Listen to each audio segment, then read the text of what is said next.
Sa video na ito guys, magpapalit tayo ng rubber boot ng ating Montero Sports Rock End rubber boot. Ito yung sirang rubber boot natin, no? Yan, sirang-sira na yan guys. So papapasukan na yan ng dumi. Ito naman yung ating ipapalit. Ito yung kanyang number. Steps natin guys. Una, tanggalin natin ito yung tie rod end. Pukpukin natin sa gilid para matanggal natin.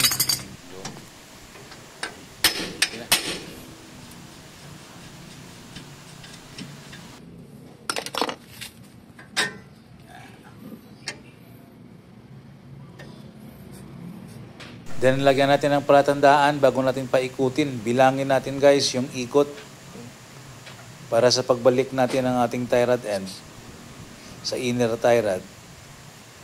At ganun din yung bilang na ibabalik natin. Pero mayroon tayong palatandaan dahil nilagyan natin ito ng tape sa dulo ng ating inner tie rod. Yan guys, makita ninyo mayroon tayong tape doon. So tanggalin natin yung clip ng ating rubber boot na luma. Then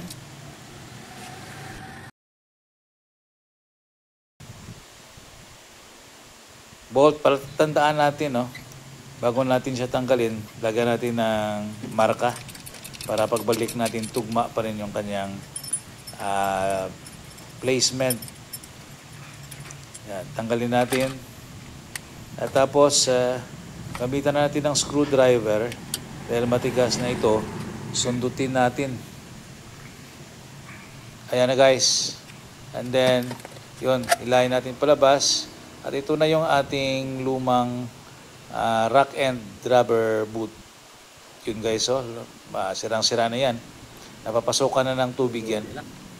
And then bago yan, so lagyan natin to, yung rock end natin ng grasa. Ayan, para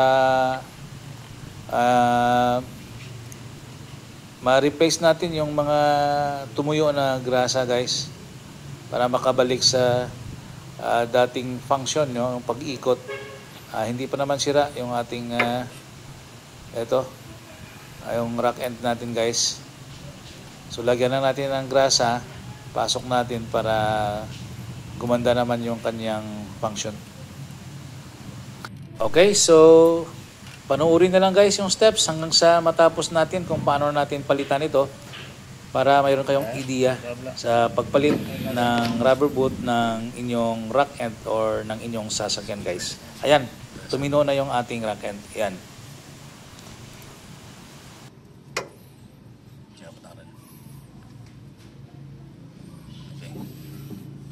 Okay na.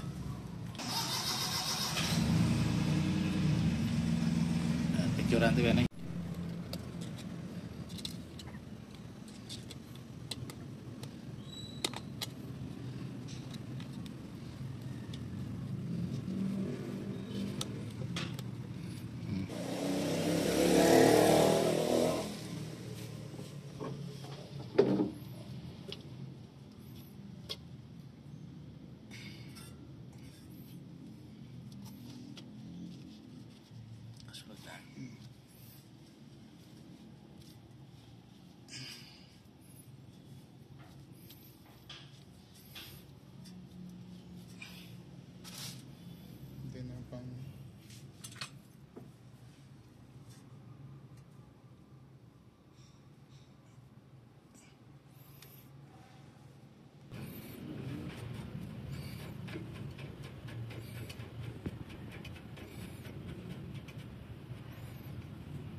Kaya.